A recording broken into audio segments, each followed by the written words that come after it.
आम लोग कहें, आम लोग देखें, आम लोग दावा करें तो बात समझ में आती है कि चलो गलती हो सकती है।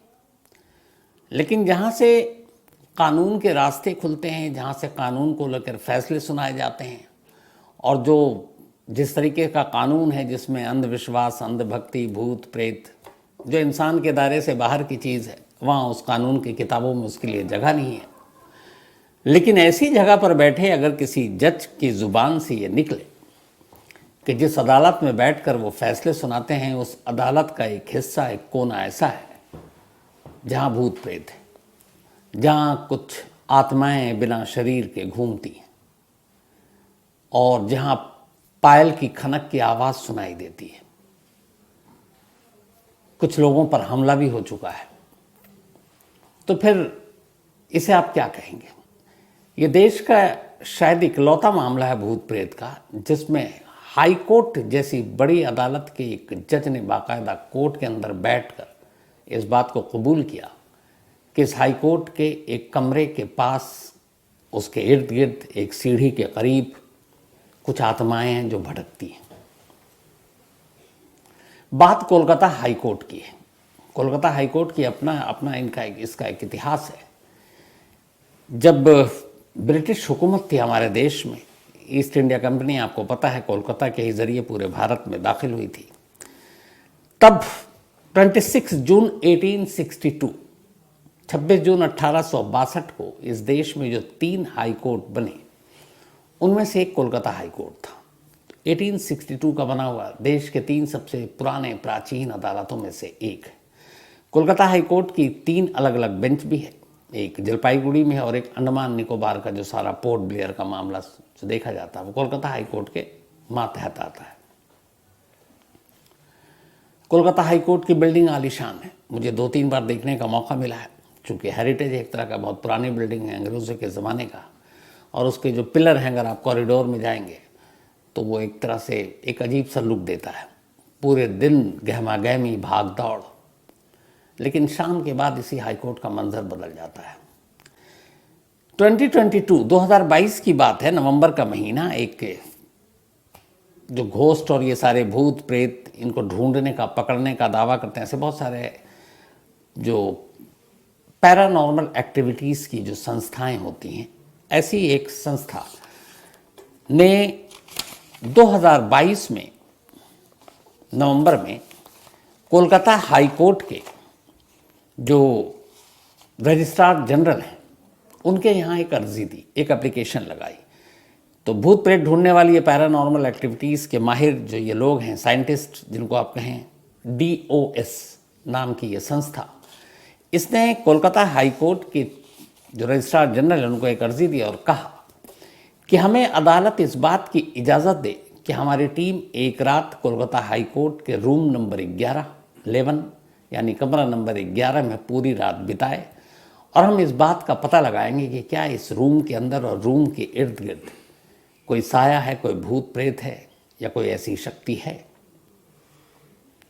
ये उन्होंने अर्जी लगाई। ये भी अपने आप में अजूबा है कि अर्जी लगाते हैं कहीं और की तलाशी लेने के लिए, लेकिन यहाँ ये एजेंसी जो भूत प्रेत को सर्च करने में माहिर, वो उसी अदालत में अर्जी लगा रही है और उसी अदालत के एक कमरे के अंदर रात बिताने की इजाज़त मांग रही है। उस कमरे में 8 बजे के बाद से उनका कहना है कि हम पूरी रात रुकेंगे। हालांकि उस अर्जी पे आज तक अभी तक फैसला नहीं आया, लेकिन उन्होंने ये अर्जी क्यों लगाई, यहीं से कहानी शुरू होती है। ये अर्जी इसलिए लगाई कि बात उससे भी पहले की है। कोलकाता हाई कोर्ट में एक मुकदमा चल रहा था। सुप्रीम कोर्ट ने एक फैसला सुनाया था, और ये फैसला था TET के जो सारे मतलब टीचर्स एलिजिबल टेस्ट जो होता है उसका कुछ एग्ज़ाम, और उसके बाद वो टीचर के तौर पर भर्ती। तो बहुत सारे ऐसे लोग कोर्ट पहुंच गए थे सुप्रीम कोर्ट के, हमने एग्ज़ाम पास किया, हमें नौकरी नहीं मिल रही है। तो सुप्रीम कोर्ट ने ऑर्डर दिया कि ऐसे 269 जो बैठे थे एग्ज़ाम में उनको उनकी नौकरी दी जाए। तो उसी को लेकर अब कोलकाता हाई कोर्ट में ये मामले की सुनवाई चल रही थी कि TET के तहत 269 स्टूडेंट्स या जो एग्ज़ाम में बैठे थे उनको जॉब दिया जाए कि नहीं दी जाए, उसके ऊपर उनकी एक संस्था थी, उसके ऊपर मुकदमा चल रहा था। ये मुकदमा चल रहा था जस्टिस अभिजीत गंगोपाध्याय की कोर्ट में। मुकदमे की सुनवाई अच्छी खासी लंबी चल रही थी। तो एक दिन ऐसे ही मुकदमे की सुनवाई चल रही थी। जो न्यायमूर्ति अभिजीत गंगोपाध्याय हैं वो कोर्ट में बैठे हुए थे, बहस चल रही थी, बहस लंबी हो गई। तो उन्होंने इसके बाद अगली तारीख दे दी और फिर ये कहा कि अब इस मामले में चूंकि लंबा वक्त लग रहा है तो हम इस मामले की सुनवाई अब शाम 4 बजे से 7 बजे के दरमियान करेंगे। आमतौर पर कोर्ट 5 बजे बंद हो जाते हैं, लेकिन उन्होंने कहा कि इस मामले की सुनवाई 4 से 7 के दरमियान होगी। अब 7 का मतलब है 7 का 8 भी हो सकता है, 8 का 9 भी हो सकता है। जैसे ही उन्होंने ये आदेश दिया, कोर्ट में बैठे हुए जितने वकील थे, बाकी लोग थे, वो अचानक चौंक उठे, एक तरह से डर गए। उन्होंने कहा कि मिलॉर्ड आप ये क्या कह रहे हैं, मतलब रात के अंधेरे में आप सुनवाई करेंगे कोर्ट की? तो उन्होंने कहा क्यों, क्या हुआ? तो उन्होंने कहा कि आपको तो पता है जस्टिस साहब कि कोलकाता हाई कोर्ट को लेकर क्या क्या कहानियां हैं, रूम नंबर 11 के तमाम फसाने हैं, यहाँ पे कोई भूत है, पायल की आवाज़ आती है, कई लोगों ने देखा है।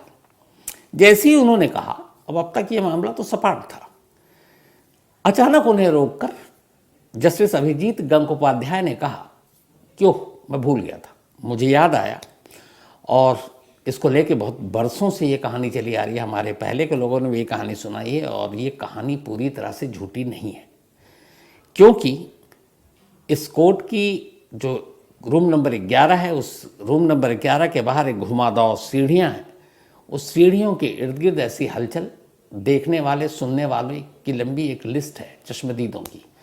तो उन्होंने कहा कि मैं जानता हूँ कि यहाँ पे कुछ ऐसी शक्तियाँ हैं और ये कहानी झूठी नहीं है। फिर उन्होंने कहा ठीक है, उन्हें भी याद है, उन्होंने कहा नहीं आप 7 बजे नहीं करेंगे, जो होगा 5 बजे के दरमियान, अंधेरा होने से पहले अदालत खाली। तो जब उन्हें भरी अदालत में उन्होंने, एक जज ने ये बात कही कि कहानी झूठी नहीं है और यहाँ भूत प्रेत है, खबर बन गई। अब इसके बाद कोलकाता हाई कोर्ट को लेकर तमाम चर्चे, तमाम कहानियाँ शुरू हुई। अब सवाल ये है कि कोलकाता हाई कोर्ट के एक जस्टिस ने ये बात क्यों कही कि ये कहानी झूठी नहीं है और यहाँ पर कुछ ऐसी चीज़ें हैं, और क्या है ऐसी बात जो कोलकाता हाई कोर्ट के एक रूम को, ख़ासतौर पर उस रूम के इर्द गिर्द रूम नंबर 11 को एक तरह से भूतहा बनाता है, और वो कौन लोग हैं जिन्होंने इन चीज़ों को फील किया या देखा या विटनेस है? कोलकाता के जितने वकील हैं, जितने वहाँ पे और मुलाजिम काम करते हैं हाई कोर्ट में, एक बड़ी तादाद है जिनका कहना है कि उन्होंने यहाँ पे कोलकाता हाई कोर्ट में ऐसी चीज़ें देखी। कहानियाँ बहुत सारी हैं, लेकिन 3 कहानी ऐसी है जिसके दावेदार बहुत सारे हैं और उसमें ऐसे लोग जुड़े हुए हैं जिनके बारे में आप शक नहीं कर सकते। एक आम आदमी 10 तरह की कहानी सुनाकर निकल सकता है। बात कई साल पुरानी है, जब कोर्ट में जजेस बैठते हैं तो उनकी भी सुरक्षा होती है, उसके लिए पुलिस की टीम लगी होती है। तो ऐसे ही कुछ पुलिस वाले एक जस्टिस की सिक्योरिटी में थे। मुकदमे की सुनवाई के दौरान थोड़ा देरी हो गई। अब जज साहब अभी कमरे में हैं, शाम के लगभग 7-8 बज चुके, वो अपने रूम में चैम्बर में बैठकर काम कर रहे हैं। तभी ये जो पुलिस वाला था ये निकला, बोला कि अब थोड़ी देर में निकलेंगे, चलो वॉशरूम होकर आ जाते हैं। वॉशरूम उस रूम नंबर 11 की घुमावदार सीढ़ी के करीब। अब वो जाता है, वहाँ से वापस आ रहा होता है, सीढ़ी पर मौजूद था, तभी अचानक वो सीढ़ियों से लुढ़कना शुरू हो जाता है। वो अचानक उठता है और उसका पीछे देखता है और फिर बदहवास चीखता और भागता है। तब तक सारे लोग आ गए। फिर उसने उन जज साहब जिनकी उस ड्यूटी में था, उन्होंने पूछा क्या हुआ। उसने बताया कि मैं लौट रहा था, मुझे अचानक पीछे से किसी ने धक्का दिया और धक्का जोर से दिया, मैं गिरा, मैंने पलट कर देखा तो एक महिला दिखाई दी, एक औरत। उसके पैर मैंने साफ देखे, पैरों में उसके पाजेब थी, साड़ी पहनी हुई थी। उसका धीरे धीरे मैंने उसके ऊपर की तरफ देखना शुरू किया। जैसे ही मैं कंधे तक पहुंचा मुझे सब साफ नजर आ रहा, लेकिन कंधे के ऊपर उसका सर ही दिखाई नहीं दे रहा। और वो देखते ही फिर बदहवास नींद बेहोशी में, लेकिन उसको फिर नॉर्मल किया गया। अब उसने अपने जज साहब को ये पूरी कहानी सुनाई, और वो एक पुलिस वाला।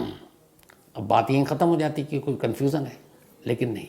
इसके बाद उन जज साहब ने एक आदेश दिया कि इस रूम नंबर 11 के इर्द गिर्द जो घुमावदार सीढ़ियाँ और ये है, यहाँ पे अंधेरे में पुलिस वालों की ड्यूटी लगाई जाए, ताकि कोई ऐसी चीज़ ना हो, कोई गलती से उधर चला जाए तो उसके साथ ऐसा हादसा ना हो। तो लंबे वक्त तक वहाँ पुलिस वाले भी मौजूद रहे। तो एक इस पुलिस वाले की कहानी थी। इससे पहले एक कहानी जो दो सबसे फेमस कहानी थी कोलकाता हाईकोर्ट के इस भूत वाली, उसमें एक कहानी एक कवि की थी कि एक कवि है जिसकी वजह से ये सारी चीज़ें हुई। और ये बात उस वक्त की है जब ब्रिटिश हुकूमत थी, और ब्रिटिश हुकूमत के दौर में एक कवि था जिसका नाम तपिस था। तपिस एक पोएट था, उसके ऊपर तमाम तरह के इल्ज़ाम लगे आज़ादी और इसके लिए भी लिखने विखने के। तो इसी कोलकाता हाईकोर्ट में उसके ऊपर मुकदमा चला।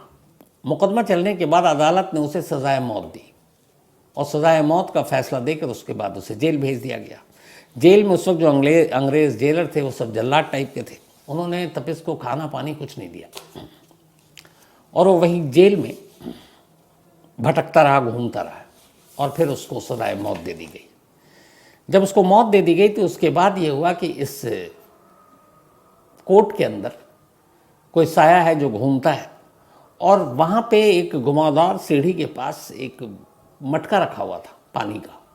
तो कहते हैं कि वहीं पे हमेशा दिखाई देता है कि वो आता है मटके के करीब और फिर गायब हो जाता है।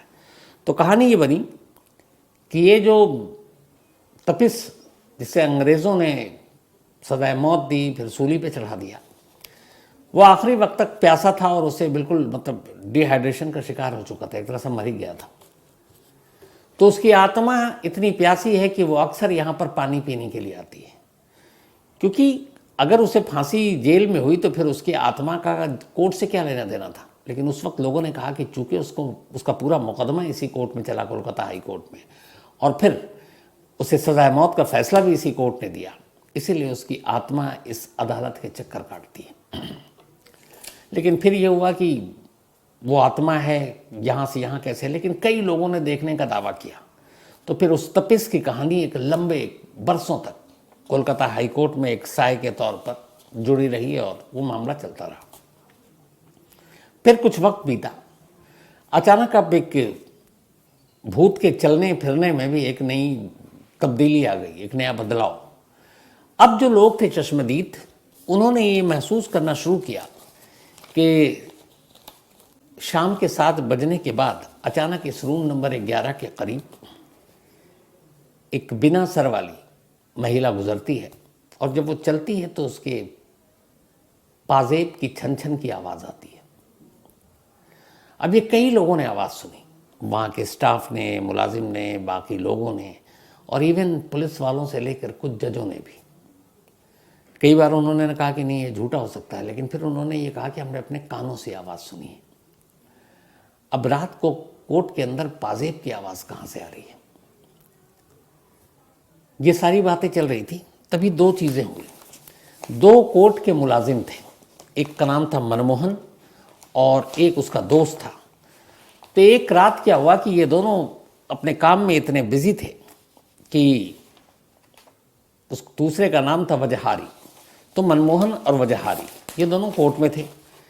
कोर्ट का काम कुछ ज़्यादा उस दिन फंस गया, तो ये अपने अपने रूम में बैठकर बाकी के फाइल निपटा रहे हैं, क्योंकि अगले दिन शायद कोई जजमेंट आना था, उसी से जुड़े हुए थे। तो मनमोहन वजहारी को काम करते करते एहसास ही नहीं हुआ कि रात के 8 बज गए। अब अचानक वजहारी ने कहा कि मुझे प्यास लगी है और मुझे वॉशरूम भी जाना है। तो उसने कहा कि बराबर में ही जज साहब का चैम्बर था जिनके लिए दोनों काम कर रहे थे। उसने कहा कि जज साहब तो जा चुके हैं, तुम यहीं वॉशरूम यूज़ कर लो। उसने कहा नहीं जज साहब का मैं। अब वो वॉशरूम जो था और वो पानी पीने की जगह वो वही रूम नंबर 11 के घुमावदार सीढ़ी के पास थी, जहाँ के ये लोग स्टाफ यूज़ करते थे। जैसा मैंने कहा कि पानी का मटका भी वहीं होता था। तो उसने मनमोहन ने उसको आगाह भी किया। उसने कहा कुछ नहीं होता, मैं जा रहा हूँ, और वो चला गया। अब जाने के बाद वो लौट ही नहीं रहा, इधर इसका काम खत्म हो गया, इसे निकलना है, इसे ये भी टेंशन है कि 8 से ऊपर काम कर रहे हैं, कोर्ट के ज़्यादातर स्टाफ जा चुके हैं, कोर्ट खाली है, डर भी लग रहा उसे वो सारे दिमाग में कहानियाँ भी घूम रही हैं। तो काफ़ी देर तक जब वो नहीं आया तब इसने कहा कि अब क्या करें, चल के देखना पड़ेगा। अब मनमोहन उसे ढूंढते हुए उसी वॉशरूम की तरफ बढ़ रहा है। जब वो थोड़ी दूरी पर था तो उसने उसी सीढ़ी के पास एक बेंच रखा हुआ, उसने देखा कि उस बेंच के करीब नीचे वजहारी औंधे मुंह पड़ा हुआ है। वो देख के घबरा गया, लेकिन फिर उसने देखा कि उस बेंच पे एक महिला बैठी है और उसके हाथ में कुछ बर्तन है, वो पानी उसके ऊपर छींटे मार रही है। उसे लगा चलो कोई कोर्ट का कोई स्टाफ है, कम से कम ध्यान रख रही है। वो बदहवास तेजी से भागता हुआ आया, वजहारी वजहारी चीखता हुआ, और उसे लगा कि एक महिला है तो उसे डर भी नहीं लगा कि अब 2 लोग हो गए हैं, वो 3 हो गया। पर वो जैसे ही करीब आया उसने देखा कि बेंच से महिला गायब। अब वो वजहारी को संभालने आया था, खुद उसके हाथ पैर फूल गए। किसी तरह उसने डरते हुए वजहारी को टटोला, उठाया, वो भी उठा, और दोनों बदहवास फिर सीधे ऐसा भागे कि कमरे की तरफ भी नहीं गए, अदालत के बाहर ही जाकर उन्होंने सांस ली। ये कहानी अगले दिन पूरे कोलकाता हाई कोर्ट में फैल गई। अब उसके बाद जब तब जो भी आया वो उसने कहे कि हाँ यार, मैं रात को एक साया देखता हूँ, पैर से लेकर पाजेब भी दिखता है, कंधे तक तो है, लेकिन कंधे के ऊपर पूरा वो डार्क में चला जाता, सर दिखाई नहीं देता। तब हो गया कि एक आत्मा है जो बिना सर के है और कोलकाता हाई कोर्ट में घूम रही है पाजेब के साथ। अब ये आत्मा कौन हो सकती है? अब इसके ऊपर बहुत लोगों ने अपना अपना हिसाब से सोचना शुरू किया। तो फिर एक कहानी आई कि 19वीं सदी की शुरुआत में 1900 के बाद एक महिला कोलकाता हाई कोर्ट पहुंची। उस महिला का नाम था निस्तार। निस्तार कोलकाता के रेड लाइट एरिया में एक वेश्या थी। वो वहाँ काम करती थी और बहुत खूबसूरत थी। लेकिन फिर उसे अचानक उसी एक ग्राहक मिला जो एक अच्छे परिवार से था, बिजनेसमैन था, और निस्तार को, बल्कि निस्तार से उसको प्यार हो गया। और उसने निस्तार से कहा कि मैं तुम्हें इस दलदल से बाहर निकालना चाहता हूँ, तुम्हारे साथ शादी करके अपना घर बसाना चाहता हूँ और तुम्हें यहाँ से ले जाना चाहता हूँ। निस्तार को और क्या चाहिए, वो बहुत खुश हुई। और वाकई निस्तार और वो जो उसका वो था, उसका नाम था शालिक राम। तो निस्तार बहुत खुश थी कि उसकी ज़िंदगी अब बदल जाएगी। लेकिन इससे पहले क्या हुआ था कि कई बार ऐसे ब्रोथल पे या कोठे पे जहाँ रेड लाइट एरिया में वैसे रहती हैं, तो कई बार पुलिस का छापा पड़ता, उनको पकड़ कर ले जाते हैं, कोर्ट में मुकदमा चलता है। तो निस्तार के साथ भी ये हो चुका था, कोर्ट में वो कई बार पेश हो चुकी थी। तो जब शालिक राम के साथ उसका अफेयर हुआ और अब दोनों शादी करने वाले हैं, तब निस्तार ने कहा कि एक काम करते हैं, हम नई जिंदगी शुरू कर रहे हैं। तो कोर्ट में मेरे नाम के आगे जो प्रोस्टिट्यूट लिखा हुआ है, एक वेश्या, उस नाम को हटाना है, मेरे लिए बहुत ज़रूरी है, क्योंकि वो मेरे नाम के आगे एक कलंक है। निस्तार ने एक अर्जी दे दी कोर्ट में और उसने कहा कि मैं ये पेशा छोड़ चुकी हूँ, एक शरीफ शख्स के साथ शादी कर मैं एक शराफत की ज़िंदगी गुजारना चाहती हूँ। तो प्लीज़ आने वाले वक्त में कोई दिक्कत ना हो, मेरी फैमिली को कभी इस तरह की चीज़ें ना झेलनी पड़े। तो मेरे नाम के आगे से वो जो वेश्या शब्द है वो कानूनी पन्नों से हटा दीजिए। अब ये अर्जी लगा दी। जब अर्जी लगाई तो अब वो जज के सामने बड़ी मुश्किल, ये कैसे तो तमाम वेश्याँ आ जाएंगी। कुछ वकीलों ने इसी तरह की दलील लेनी शुरू की। उधर जो उसके ग्राहक थे और जो कोठे के लोग थे वो भी उसके खिलाफ हो गए थे निस्तार के, कि ये कैसे ये छोड़कर और अपनी नई ज़िंदगी शुरू करने जा सकती है, इस तरह से तो बाकी लड़कियों को भी ऐसे ही रास्ते मिल जाएंगे। तो ऐसे पेशे में जाना आसान है, निकलना बड़ा मुश्किल होता है।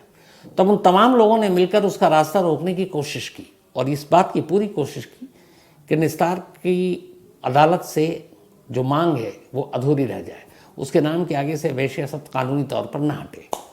अब उसमें दलील दी गई कि इन्होंने ये जुर्म किया, ये जुर्म किया, अब आगे अच्छा कर रहे हैं, उससे पिछले जुर्म का कोई मतलब नहीं है। तो सारी बातें चलती रही और दबाव इतना बढ़ा कि निस्तार की वो अर्जी खारिज हो गई। अदालत ने मना कर दिया कि तुम्हारे नाम के आगे से वेश्या हटाएंगे। इसके बाद अब लोगों ने और भी भड़काना शुरू कर दिया। फिर कुछ वक्त बीता और एक रोज़ अचानक निस्तार की लाश उसी के रेड लाइट एरिया के करीब एक जगह पड़ी मिलती है। लाश बेहद पुरानी हो चुकी थी, उसकी मौत को कई दिन हो चुके थे, लाश लगभग सड़ चुकी थी। पूरी लाश थी लेकिन लाश का सर गायब था। जो निस्तार कि कपड़े थे और कुछ मार्क थे, जो कपड़े पहने थे वो लगभग वैसे ही थे, बॉडी से चिपके हुए थे। तो उन कपड़ों से और उसके कुछ मार्क से ये शिनाख्त हो गई कि ये निस्तार की लाश है, लेकिन सर गायब था, वो सर कभी नहीं मिला। तो कहते हैं कि कोलकाता हाई कोर्ट में जो पाजेब की आवाज़ आती और निस्तार पायल पहनती थी, पाजेब हमेशा शुरू से। तो फिर ये माना गया कि जो कोलकाता हाई कोर्ट में जो पायल की आवाज़ आती है और पैर से लेकर कंधे तक तो वो दिखाई देती है महिला, कंधे के बाद सर दिखाई नहीं देता, वो असल में कोई और नहीं, यही निस्तार है। क्योंकि किसी कोलकाता हाई कोर्ट से उसे इंसाफ नहीं मिला और उस इंसाफ के न मिलने की वजह से उसकी ज़िंदगी अधूरी रह गई। एक शरीफ शख्स से उसकी शादी नहीं हुई और फिर किसी ने उसे मार डाला, तो उसकी आत्मा आज भी बेचैन है और इसी कोलकाता हाई कोर्ट के इर्द गिर्द भटक रही है। लेकिन इसका भी कोई प्रूफ नहीं मिला। लेकिन इन सारी चीज़ों को हवा मिली जब जज ने कोलकाता हाई कोर्ट के खुद कहा कि हाँ, ये कहानियाँ झूठी नहीं हैं और इस तरह की यहाँ हरकतें होती हैं। तो ये थी कोलकाता हाई कोर्ट के उस भूत की कहानी।